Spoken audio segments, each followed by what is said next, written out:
Hello guys, I hope आप सब ठीक होंगे। हमने कल अशोक और बिंदुसार के बारे में पढ़ा था। अशोक के बारे में आधा रह गया था, वो हम अब कंटिन्यू करते हैं। ठीक है, तो देखिए, अशोक के प्रमुख शिलालेख और उनमें वर्णित विषय। हमने क्या पढ़ा था कल कि जो शिलालेख थे वो सबसे पहले अशोक ने ही लिखे थे, उन्होंने ही इनका प्रचलन शुरू किया था। ठीक है, तो अब जो उनके शिलालेख थे ना, उनके बारे में हम देखेंगे। ठीक है, जो पहला शिलालेख है ना, उसमें इन्होंने क्या किया हुआ है, पशु बलि की निंदा की है कि पशु की जो बलि देते हैं ना, वो नहीं देनी चाहिए। ठीक है, दूसरे शिलालेख में इन्होंने क्या बताया है, मनुष्य और पशु दोनों की चिकित्सा व्यवस्था का उल्लेख है। तीसरे शिलालेख में इन्होंने क्या बताया है, जो राज्य अधिकारी हैं ना, उन्होंने आदेश दिया है उनको कि वो हर अपने वो जो अधिकारी हैं ना, हर 5वें वर्ष के आ जाएं, वो दौरे पर जाएं। ठीक है, और इसमें कुछ धार्मिक रूल्स वगैरह भी हैं। जो चौथा बहुत इम्पोर्टेंट है, क्या है कि इन्होंने भेरी घोष की जगह धम्म घोष अपनाने की घोषणा करी थी। ठीक है, 5वें में क्या है, इन्होंने धर्म महामात्रों की, इसमें क्या है, 5वें में धर्म महामात्रों की नियुक्ति मिलती है, उसकी जो नियुक्ति हुई है ना, उसकी जानकारी मिलती है। और 6ठे में क्या है, आत्म नियंत्रण की शिक्षा दी गई है। 7वां और 8वां ये बहुत इम्पोर्टेंट है। इसमें क्या है, जो अशोक ने तीर्थ यात्राएं करी थी ना, उनके बारे में बताया गया है। 9वें में क्या है, सच्ची भेंट और सच्चे शिष्टाचार का उल्लेख है। आपको इनमें से 1st, 4th, 7th और 8th और 13th ये आपको ज़्यादा याद रखने, ये बहुत इम्पोर्टेंट है। ओके, तो आगे है 10वां। इसमें क्या है, इसमें अशोक ने क्या आदेश दिया है कि राजा और उच्च अधिकारी हमेशा प्रजा के हित में सोचें। ठीक है, कि जो भी राजा बने या कोई हायर पोस्ट पे हो, उसको हमेशा जो प्रजा है ना, उसके बारे में सोचना चाहिए, उनके बारे में। ठीक है, 11वां में क्या है, धम्म की व्याख्या की गई है। और 12वें में क्या है, इसमें जो स्त्री महामात्रों की नियुक्ति और सभी प्रकार के विचारों के सम्मान की बात कही गई है। 13वें में क्या है, ये बहुत इम्पोर्टेंट है। 13वें में जो कलिंग युद्ध हुआ था ना, उसका वर्णन है कि उसमें अशोक का क्या हो गया था, हृदय परिवर्तन हो गया था। मतलब क्या है कि जो कलिंग के युद्ध में ना अशोक ने किया था वो युद्ध कलिंग का, तो उसमें ना बहुत जो भी मतलब बेकसूर लोग थे ना, बहुत सारे सैनिक उसमें मारे गए थे। फिर इसको बाद में बहुत बुरा लगा कि मेरी वजह से मैंने कितने लोगों की जान ली है, तो इसका हृदय परिवर्तन हो गया था। उसके बारे में 13वें शिलालेख में बताया गया है। और हमने पढ़ा था कल कि अशोक के हमें 14 शिलालेख मिले हैं 1750 में। ठीक है, 14वें में क्या है, इसमें जो जनता को उन्होंने क्या बोला है कि आप धार्मिक जीवन बिताओ, उसको उन्होंने प्रेरित किया है इसके लिए।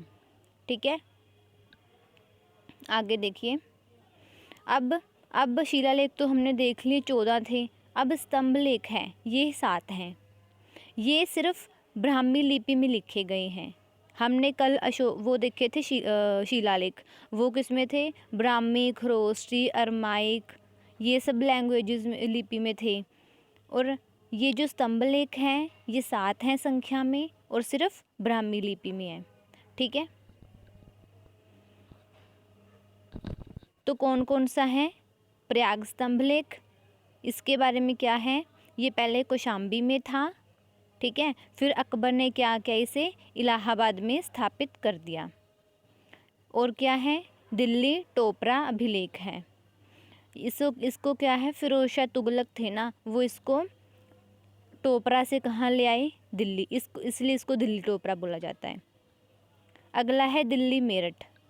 इसमें ये पहले मेरठ में था, फिर फिरोज शाह तुगलक क्या लाए, इसे दिल्ली ले आए, तो ये दिल्ली मेरठ हो गया। रामपुरवा, ये क्या है? ये चंपारण में स्थापित है, ठीक है। और इसकी खोज किन्होंने करी थी? 1872 में कार्लायल ने करी थी। लोरिया अरेराज, ये चंपारण है जो कि बिहार में है। लोरिया नंदनगढ़, ये भी चंपारण में है जो कि बिहार में है। ये सबसे बड़ा है और इसके ऊपर मोर का चित्र बना हुआ है। ओके, ये आप देखिए, ये पूछा जाता है डायरेक्ट क्वेश्चन। जो उत्तरापथ है ना, मौर्य प्रांत, उसकी राजधानी थी तक्षशिला। अवंती राष्ट्र की राजधानी थी उज्जैनी। कलिंग की थी राजधानी तोसली। दक्षिणापथ की थी स्वर्णागिरी। और प्राशी जो कि पूर्वी प्रांत था, उसकी थी पाटलिपुत्र। ठीक है, आगे देखिए। अब है जो कौशाम्बी अभिलेख था ना, उसको रानी का अभिलेख कहते हैं। एग्ज़ाम में पूछा जाता है कि रानी का अभिलेख कौन से अभिलेख को बोलते हैं, तो वो बोलते हैं कौशाम्बी अभिलेख को। ये ना जो अशोक का 7वां अभिलेख था ना, वो सबसे लंबा है और सबसे छोटा है रुम्मीदेई। 7वां तो सबसे लंबा अभिलेख है और रुम्मीदेई सबसे छोटा अभिलेख है। और इन्होंने क्या किया था, जब ये कलिंग के युद्ध के बाद ना ये यात्रा पर चले गए थे, तो फिर इन्होंने जब आए ना ये यात्रा के बाद, तो इन्होंने जो भू राजस्व की दर है ना, वो 1/8 भाग कर दिया था। ओके, आगे है अशोक का जो शार ए कूना अभिलेख है ना, ये किस अभिलेख, ये किस भाषा में मिलता है हमें? ग्रीक और अरमाइक, ग्रीक और अरेमाइक लिपि में मिलता है ये अभिलेख, शार ए कूना। ठीक है, अशोक के समय मौर्य साम्राज्य, जब अशोक, ये मौर्य साम्राज्य की बात कर रहे हैं हम, जिसकी स्थापना चंद्रगुप्त मौर्य ने करी थी। और अशोक है ना, उस टाइम मौर्य साम्राज्य था, वहाँ पर 5 प्रांत थे और प्रांतों को क्या बोला जाता था? चक्र। ओके, और जो प्रशासन होता था ना, जो उसकी सबसे छोटी इकाई होती थी, उसको तो बोलते थे ग्राम। और जो उस इकाई का मुखिया होता था ना, उसको बोलते थे ग्रामिक। ओके, और जो प्रशासकों में सबसे छोटा होता था ना, वो तो था गोप। ये गोप क्या था? जैसे 10 गांव हैं, जो उनका शासन संभालता था 10 गांवों का, वो होता था गोप। ये 10 ग्रामों का शासन संभालता था। और जो इनका बिक्री कर था ना, उसका 10वां भाग ये टैक्स के रूप में लेते थे। बिक्री जो टैक्स लेते थे ना, उसका 10वां भाग लेते थे। और जो इसे नहीं देता था ना, उसको मृत्यु दंड दे दिया जाता था। ठीक है, डायरेक्ट मृत्यु दंड ही दिया जाता था। जो भी जैसे युद्ध हुआ ना कोई, जो उस सेना का नेतृत्व करता था ना, उसको क्या बोलते थे? नायक। ओके, और जो वो सैन्य का वो पूरा जो डिपार्टमेंट था ना, उसका सबसे बड़ा अधिकारी कौन होता था? सेनापति। जो मौर्य साम्राज्य में जो गुप्तचर विभाग है ना, उसका महामात्य सर्प नामक अमात्य के अधीन था। अर्थशास्त्र में गुप्तचर को गूढ़ पुरुष कहा गया है। अर्थशास्त्र में जो गुप्तचर होते थे ना, उसको क्या कहा गया है? गूढ़ पुरुष। और जो एक अभी जो गुप्त राजा थे, वो ना गुप्तचर रखा करते थे कि उनको हर जगह की खबर मिले। एक तो उनके महल में हुआ करता था और एक होता था बाहर, है ना, जो सिर्फ महल में रहकर या एक ही जगह पर रहकर जो गुप्तचर होता था ना, उसको क्या बोलते थे? संस्था। जो एक ही जगह पर रहकर काम करता था और जो एक जगह से कभी कहीं गया कभी कहीं गया, है ना, उस गुप्तचर को बोलते थे संचार, या याद रखना। और सैन्य समिति और उनके कार्य, जो तृतीय सैन्य समिति थी ना, वो पैदल सैनिकों की देखरेख करती थी। जो फोर्थ थी वो अश्वारोही, जो घोड़े पे सेना होती थी तब तो, जो घोड़े पे सेना होती थी ना, उनकी देखरेख करती थी। जो पंचम थी वो गज सेना का जो हाथियों की सेना होती थी। और षष्ठ क्या, ये होती थी रथ सेना, जो रथ लेकर जाते थे ना, उनकी देखरेख करती थी। आगे है, जो सरकारी भूमि है ना, उसको सीता भूमि कहा जाता था। जो भी सरकार की भूमि थी उसको वो सीता भूमि कहते थे। और ये जो मैगस्थनीज थे ना, इन्होंने भारतीय समाज को 7 वर्गों में बांटा था।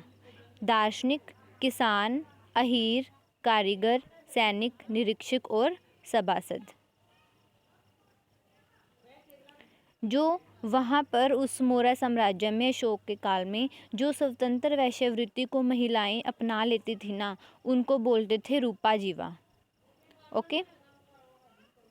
मौर्य वंश का अंतिम शासक कौन हुआ? बृहद्रथ। ये बहुत इम्पोर्टेंट है। मौर्य वंश का अंतिम शासक कौन हुआ? बृहद्रथ हुआ। ओके। और जो अशोकाराम है ना, विहार पाटलिपुत्र में था। ओके।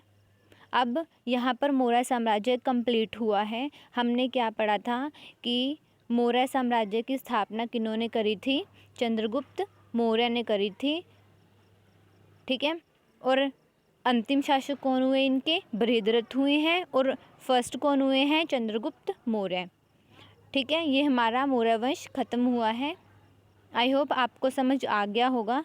ठीक है, बाकी हम नेक्स्ट वीडियो में करेंगे, जो इनका अगली जो डायनेस्टी आई थी जो भी। Okay, thank you. जय हिंद, जय भारत।